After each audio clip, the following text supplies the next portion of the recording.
할렐루야. 오늘도 서둘러서 2부 예배에 참여하신 모든 분들 하나님께서 크신 은혜와 복으로 화답해 주실 줄로 믿습니다. 여러분의 영혼이 젖됨같이 범사가 잘 되고 강건의 복이 임하기를 주의 이름으로 축원합니다. 우리 옆에 분하고 인사를 한번 나누겠습니다. 2부 예배에 나오셨으니 참 잘하셨습니다. 이렇게 인사 나누겠습니다. 네, 참 잘하셨습니다. 감사합니다. 오늘 이렇게 또 좀 어둡죠? 불이 비가 와가지고 누정이 돼서 그래요. 교회 지은 지가 좀 되다 보니까 비선대가 그렇게 많아요. 그래서 그 전기가 누정이 돼가지고 스위치 올리면 바로 꺼지고 해서 이렇게 또 어두운 가운데서 예배하게 되었습니다. 지금 리모델링 하고 있으니까요. 앞으로 공사가 끝나면 비 한 방울도 새지 아니하고 정말 아름다운 그런 환경, 쾌적한 환경에서 예배할 날이 올 줄로 믿습니다. 관심을 가지시고 기도해 주시기를 부탁을 드립니다. 저는 가끔 우리 교회 새신자들이 들어오시면은 다 물어보는 건 아니지만 일부 성도들에게 우리 교회 오시게 된 동기가 뭡니까? 어떻게 해서 우리 교회 오시게 되었습니까? 그것들을 질문을 할 때가 있어요. 그러면 어떤 분은 너무나 꿈자리가 사나워가지고 가위 눌려가지고 너무 힘들어가지고 어떤 분 말씀 들으니까 교회 가면은 그런 게 없어진다고 해서 나왔어요. 그런 분도 있고요.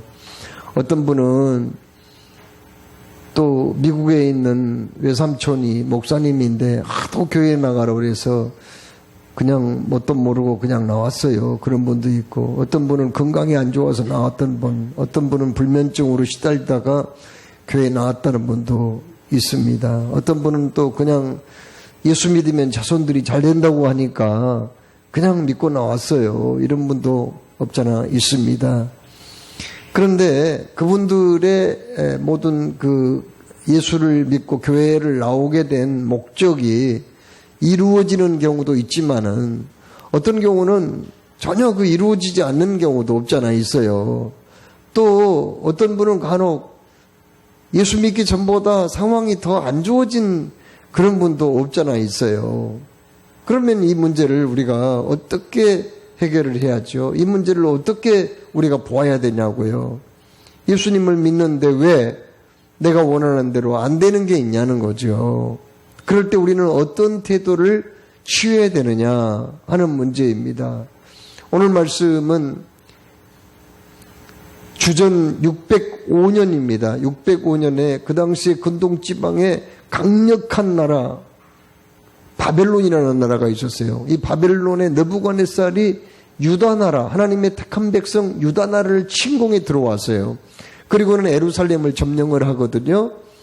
그때에 1차 포로를 끌고 가는데 그때 왕족이나 귀족 중에서 쓸만한 사람을 포로로 끌고 갔습니다. 느부갓네살 왕은 전쟁을 해서 승리를 거두면은 그 나라에 좀 똑똑한 사람, 좋은 사람, 잘생기고 지혜로운 사람, 지식도 좀 있는 사람, 이런 사람들을 끌고 가가지고 그들을 교육을 시키는 거예요. 선발해서 교육을 시켜가지고 그 중에서 또 뽑습니다.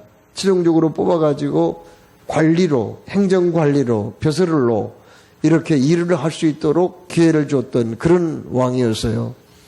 그때 1차 포로로 누가 끌려갔냐면은 나중에 선지자가 되고 예언자가 된 다니엘과 그리고 다니엘의 세 친구 사드락과 메삭과 아벳느고 이 세 사람이 포로로 끌려가서 마침 거기 좋은 인재로 선발을 받아서 교육을 받게 된 거예요. 그리고 어떻게 되었나요? 사드락과 메삭과 아벳느고는 그 지방의 도지사가 되었어요. 그 당시에 바벨론이 엄청 큰 나라였거든요. 그래서 그 지방의 도지사로 일을 하고 있을 때입니다. 그런데 느부갓네살 왕이 자기의 왕권을 강화시키기 위해서 어떤 정책을 썼냐면은 금 신상을 세웠어요. 금으로 신상을 세웠는데 그 높이만 해서 얼마냐? 50규빗이니까 한 27m 정도 되는 높은 신상을 만들어 가지고 나팔이나 피리, 양금 이런 음악을 울릴 때, 소리를 울릴 때 그 소리가 들리거든 모든 백성들은 그 신상에다가 절을 하라. 이렇게 명령을 내리고 법을 만들어서 백성들에게 주지를 시켰어요. 자, 그런데 이건 사드락과 메삭과 아벳느고에게는 큰 위기가 아닐 수가 없어요. 보세요. 그들은 하나님을 믿는 사람들이잖아요.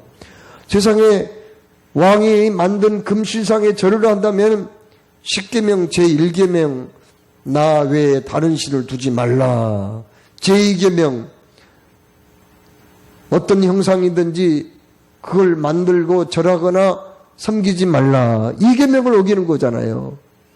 그러니 이거 하나님을 버릴 것인가, 왕의 명령을 거역할 것인가, 이건 기로에 서게 된 거예요. 큰 위기를 만난 거예요.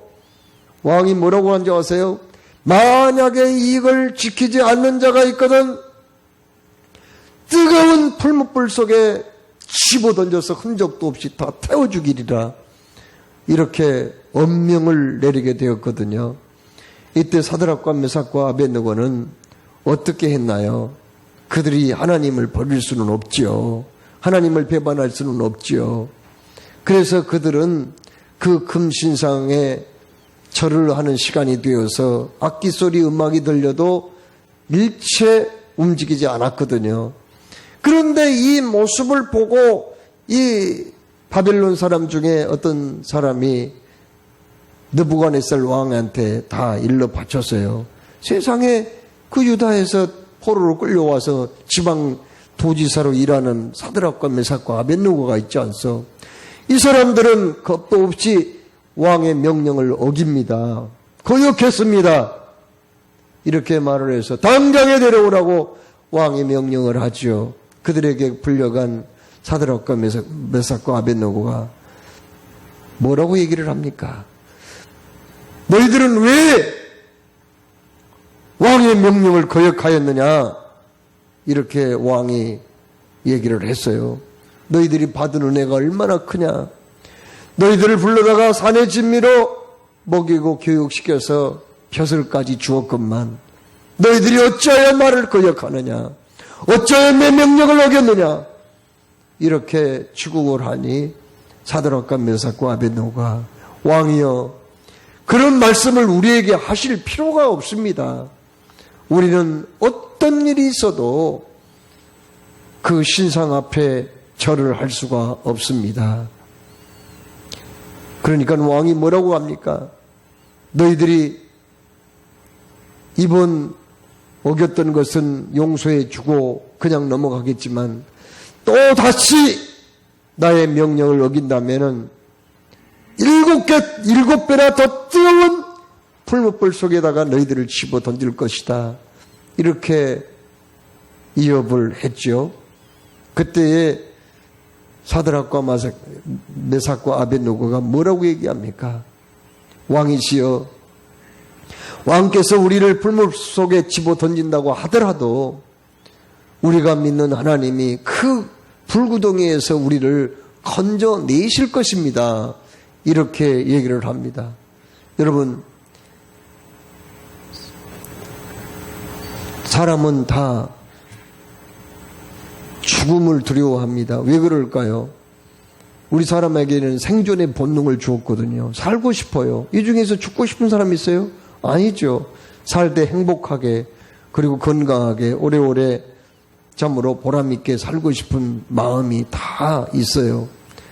그렇죠. 죽고 싶은 사람이 어디 있어요? 그런데 오늘 여기 성경에 왜 사드락과 메삭과 아벳느고는 그렇게 죽음을 불사하겠다는 그런 말을 지금 하고 있을까요? 왕께서 우리를 풀물 속에 집어넣는다고 하더라도 하나님, 우리가 믿는 하나님이 그 불구덩이에서 우리를 건져내실 것입니다. 바로 그 믿음이에요. 그 믿음을 가지고 있었기 때문에 그들은 왕이 그렇게 위협을 해도 겁내지 않았거든요. 우리가 죽은다고 해도 우리는 능히 하나님이 우리를 건져주실 것을 믿기 때문이라고 얘기를 하고 있거든요. 여러분, 죽음은 참 두려운 거예요. 그래서 죽음의 사자가 나를 데리러 온다면 반갑게 맞이할 사람이 어디 있겠어요? 죽음은 흉측한 거기도 해요. 그래서 죽은 사람의 얼굴을 두고두고 보고 싶은 사람 없고 향불이나 꽃으로 중화시키고 장식하기도 하는 거죠. 죽음은 내 가진 모든 것을 다 잃어버릴 수가 있어요. 그렇습니다. 죽음은 내 희망도 꿈도 다 포기해야 되고 죽음 앞에서는 가진 재물도 지식도 무슨 의미가 있겠어요. 그렇습니다. 죽음은 이렇게 우리의 삶을 무의미하게 만들어버리고 우리 인생의 모든 활동을 수도배하며 종지부를 찍는 게 죽음이란 말이에요. 그러나 설령 죽을 수밖에 없는 그런 위기를 우리가 만난다고 할지라도 우리가 믿는 하나님께서 반드시 건져주실 거라고 하는, 살려주실 것이라고 하는 그런 믿음을 가지고 있었기 때문에 사드락과 메삭과 아벳느고는 담대하게 왕에게 우상 금신상에 절하는 것을 거부하게 된 거죠. 자, 그러면 그것으로 그들의 말이 다 끝이 났을까요? 아니에요. 그 다음 말씀이 중요합니다. 그렇게 하시지 아니하더라도 그 말씀입니다. 그러니까 하나님이 우리를 살려주시겠지만은 하나님이 우리를 살려주시지 않더라도 우리는 금신상 앞에 절하지 않겠습니다 라는 얘기를 하고 있어요. 죽음은 이렇게 두려운 거고 무서운 거고 죽음은 흉측한 것이고 죽음은 사랑하는 사람들 그리고 정든 사람들과 이별을 고하게 만드는 것이고 가진 게 모두 다 무의미하게 만들어버린 게 죽음인데 처음에는 하나님이 우리를 살려주실 것을 믿기 때문에 사드락과 메삭과 아벳느고는 죽음을 두려워하지 않는 줄 알았는데 그게 아니에요. 그 다음 말씀 그게 아니에요. 하나님이 그렇게 하시지 않더라도, 그러니까 우리가 죽는다고 해도 급한 불 속에 들어가서 죽는다고 하더라도 결코 우리는 금신상 우상에게 절하지 않겠습니다라고 고백을 하고 있습니다. 자, 그러면 그들이 왜 그런 말을 했을까요? 처음에는 하나님이 살려주실 것을 믿기 때문에 절하지 않는다고 했는데 죽더라도 우리는 절대로 우상숭배하지 않을 것이다. 하나님이 우리를 데려가신다 해도 죽는다고 해도 결코 우리는 하나님을 배반하거나 거역하는 일이 없을 것이다. 그 얘기 아닙니까? 그럼에도 불구하고 우리는 하나님께 감사하겠다는 거 아니에요? 죽는다 해도 감사하겠다는 거 아닙니까?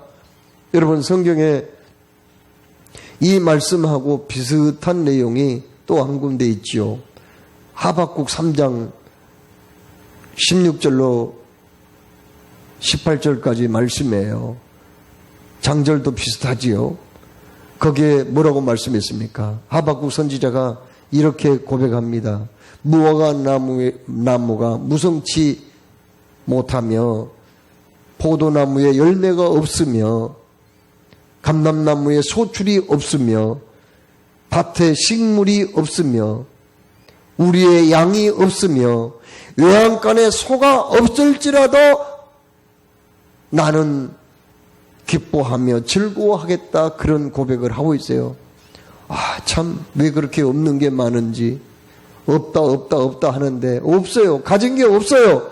그럼에도 불구하고 그는 하나님을 원망하지 않겠다는 거죠. 그럼에도 불구하고 하나님을 배반하지 않고 그럼에도 불구하고 기뻐하고 즐거워하겠다는 그런 고백이거든요.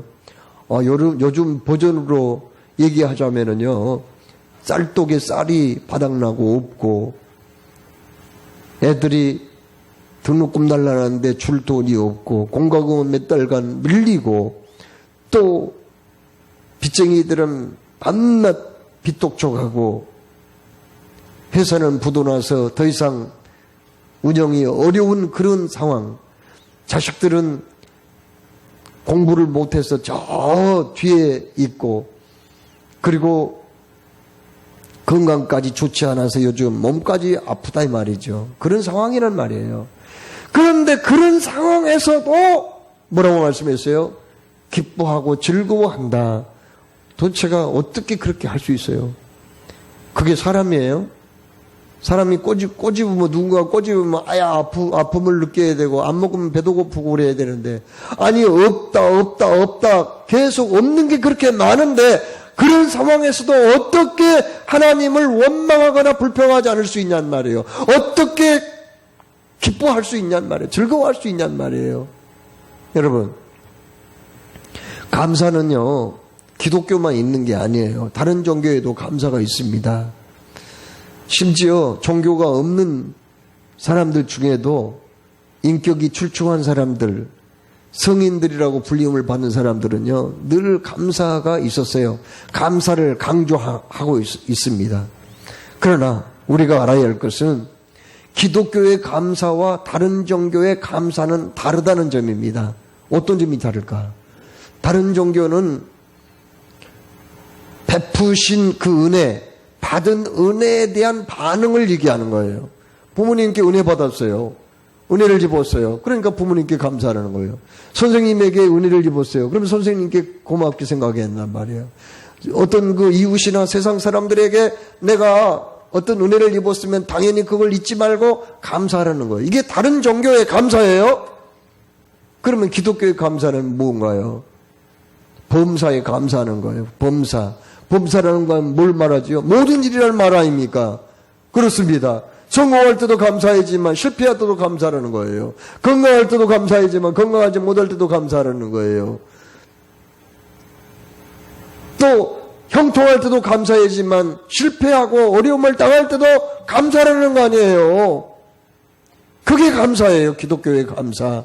그러면 어떻게 그렇게 감사할 수 있냐고요? 어떻게 우리가 범사에 감사할 수 있냐고요? 내게 좋은 일 생기고 잘 되고 형통하고 복을 받을 때야 감사할 수 있지만 그러지 못한데 어떻게 감사한단 말입니까? 자, 오늘 말씀은 거기에 핵심이 있는 거예요. 거기에 초점이 맞춰지는 거예요. 자, 그러면 오늘 여기 말씀 사드락과 메삭과 아벳노고가 왜 그런 상황 속에서도 하나님을 배반하지 않겠다고 했을까요?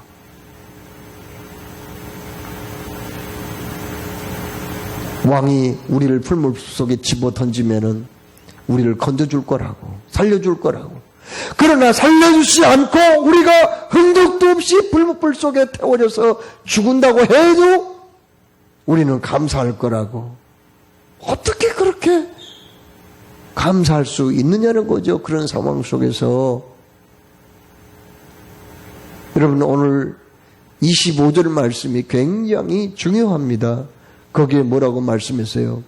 드디어 이제 왕이 사드락과 메삭과 아벳노고를 붙잡아 가지고 이것들을 봐주려고 했는데, 그동안 예뻐했는데, 그동안 은혜를 베풀었는데 너무 배은망덕한 그 사람들이 너무 미웠어요. 그래서 느부갓네살 왕이요, 일부러 풀무불 그 불을 7배나 더 뜨겁게 하라고 명령을 한 거예요. 그 풀무불이라는 말은 원래 그 대장간에서 이글이글 타는 불이거든요. 그래서 그 대장간에 도끼나 무디어진 도끼나 뭐 낫이나 칼 같은 걸 딱 집어넣으면은 금방 새빨갛게 달아붙는 그런 아주 뜨거운 불이거든요. 그런데 사람을 태워 죽이는 불은 그보다 비교가 안 되죠. 엄청 뜨거운 불인데, 사드락과 메삭과 아벳노고를 거기다가 밀어서 던질 그 사람이 불이 뜨거운지를 생각을 못하고 가까이 접근했다가 그 사람들이 뜨거운 열기에 그냥 쓰러져 죽어버렸어요. 그냥.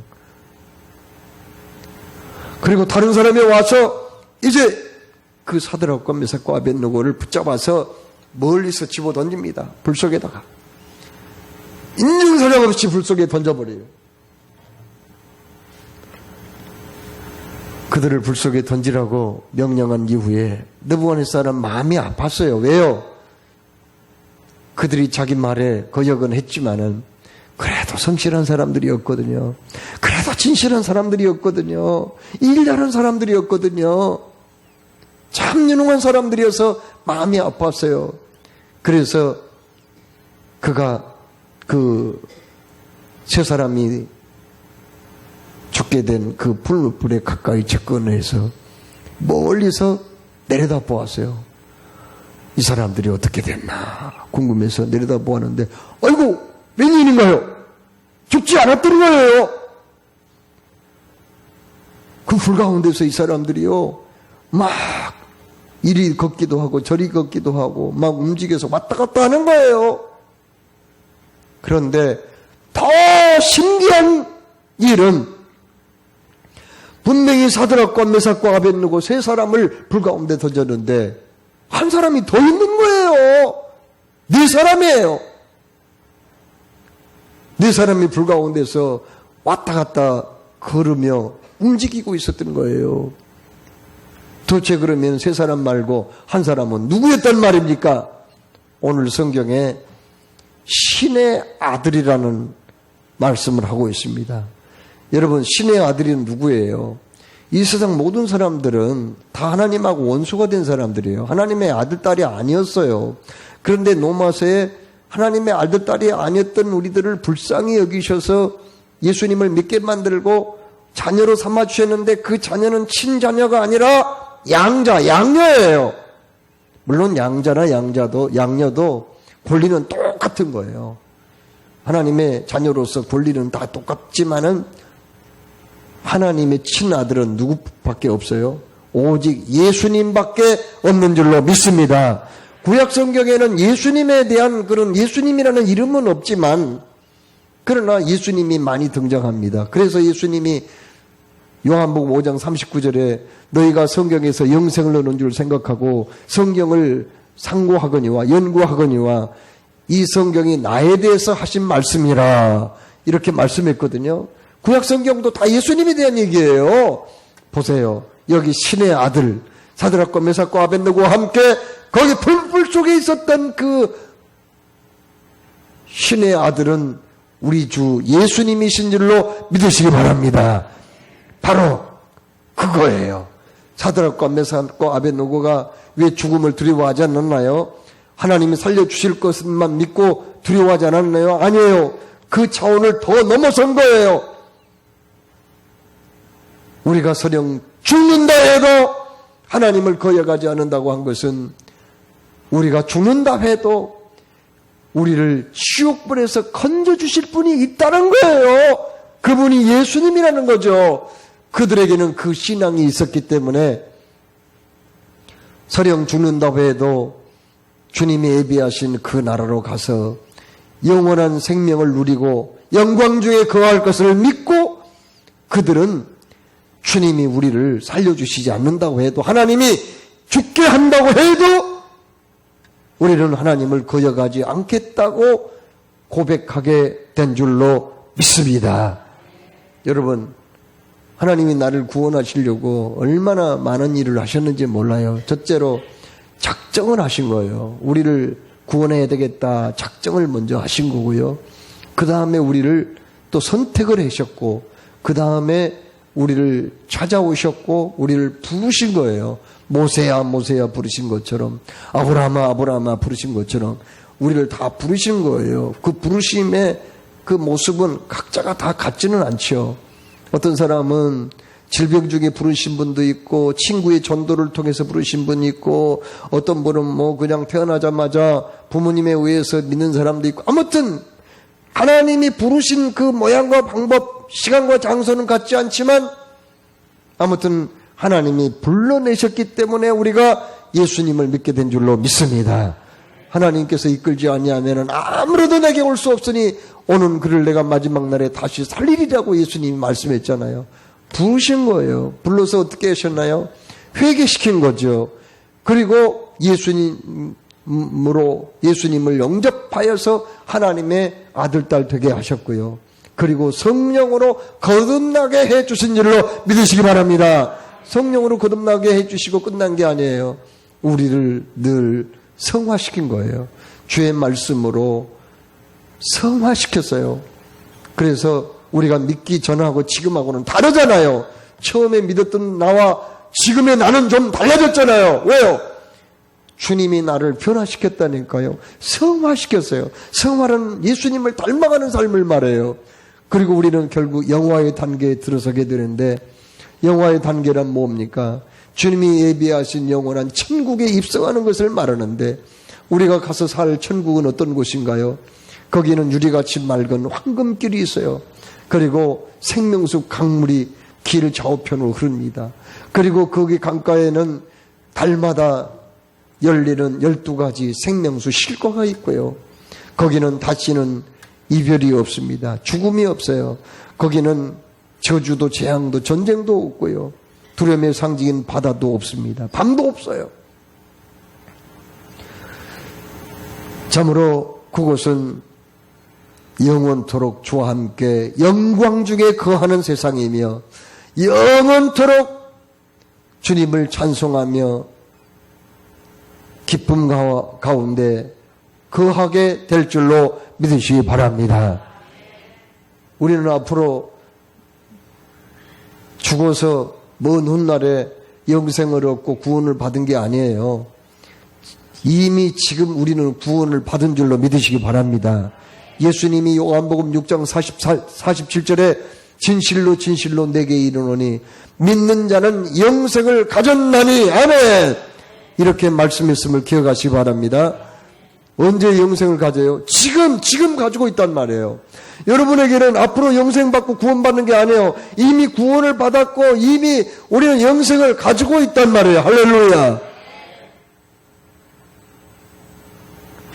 우리 옆에 분들하고 한번 인사말을 건네시겠어요? 집사님은 지금 영생을 가지고 있습니다. 이렇게 인사하겠어요? 영생을 가지고 있습니다. 영생을 지금 얻어버린 거예요. 이미 가지고 있는 거예요. 앞으로 갖는 게 아니에요. 이미 구원을 받아버린 거예요. 앞으로 구원받는 게 아니에요. 단지 우리가 이 세상 떠난 날은 천국으로 거처를 옮겨 이사가는 날인 줄로 믿으시기를 주의 이름으로 축원합니다. 바로 그거예요.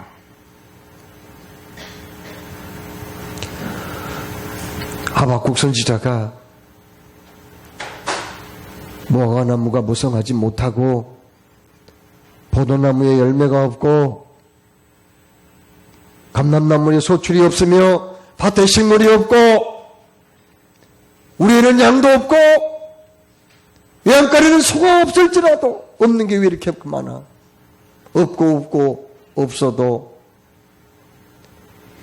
여호와로 인하여서 나는 즐거워하겠고 여호와의 구원을 인하여 기뻐하리로다. 아멘. 여호와 하나님이 나를 구원하셨어. 나에게 영원한 생명을 이미 주셨단 말이에요. 로마서 8장 17절 말씀처럼 이미 천국의 상속권을 우리에게 부여하셨단 말이에요. 그래서 나는 건강해도 감사, 건강하지 못해도 감사, 가진 게 많아도 감사, 가진 게 좀 부족해도 감사, 잘 될 때도 감사, 못 될 때도 감사, 성공할 때도 감사, 실패할 때도 구원의 하나님, 나를 구원하신 그 구원의 하나님으로 인해서 우리는 감사하게 될 줄로 믿습니다. 여러분,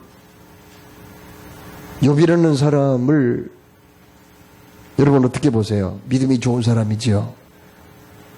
그 엄청난 고난, 보통 사람은 견딜 수 없는 고난을 이겨낸 사람 아닙니까? 그런데 그가 어떻게 그렇게 보통 사람들은 견디기 어려운 그 고난을 이겨낸 믿음의 사람이 되었나요?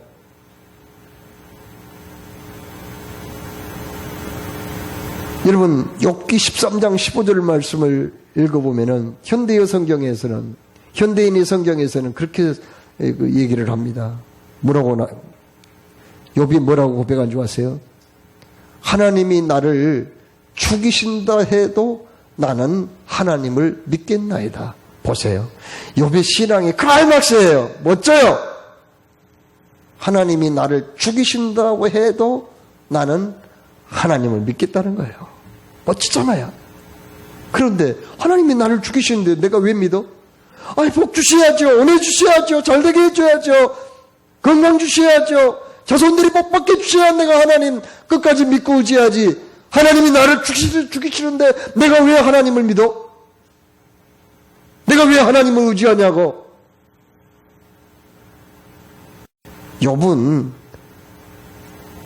하나님이 하시는 일, 주 안에서라면 죽음을 그렇게 저주로 생각하지 않는 거예요. 형벌로 생각하지 않는 거예요. 그것도 복으로 생각한 거예요. 참으로 고통과 괴로움 많은 이 세상 떠나서 천국에서 영생목락을 얻는 일인데, 생명의 멸류관, 영광의 멸류관, 의의 멸류관을 얻는 일인데, 그것이 어찌하여 형벌이 될 수가 있냐는 거죠. 그것이 어찌하여 저주가 될 수 있다는 겁니까?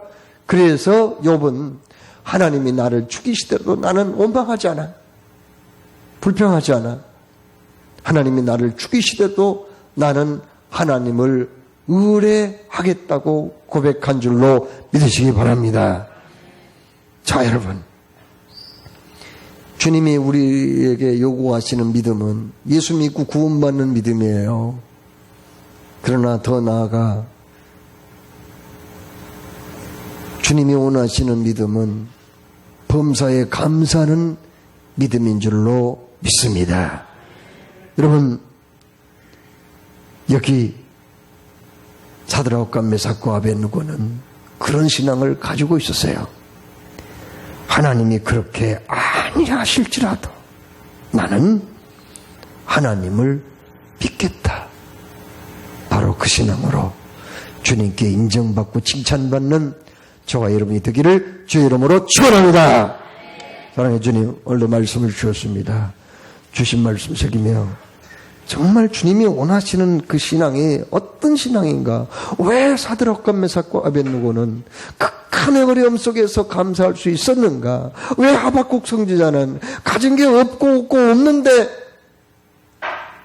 하나님을 찬송하며 기뻐할 수 있었는가를 다시 한번 새겨보게 하여 주시고, 주여, 진정한 감사가, 주님이 그토록 원하시는 감사가 우리 생활 속에서 넘쳐나게 하여 주옵소서. 주 예수님의 이름으로 기도드리옵나이다. 아멘.